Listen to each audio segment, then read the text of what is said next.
நானிக்கா உங்கள் அம்மாவுக்கு தலை சீவ தெரியுமா? தலையே சீவ தெரியாது தானே? கொழுப்பு தானே உனக்கு? எனக்குலாம் செய்வ தெரியும். அம்மாவுக்கு செய்வியே தெரியாது. பொண்டாணி தானே நல்லா அழகாக சீவுற. கொழுப்பு பார்த்தீங்களா? நான்லாம் 3 குடுமி போடுவேன். வேண்டாம்மா, நாங்கள் 2 பேரும் போடுவோமா? நீ 3 இந்த 4 கூட போடு.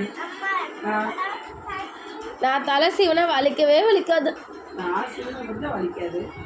முதல்லம்மா யார் சீவனா வலிக்காதுமா? கரெக்டாக சொல்லுவா. நான் சீவனை வலிக்குமா?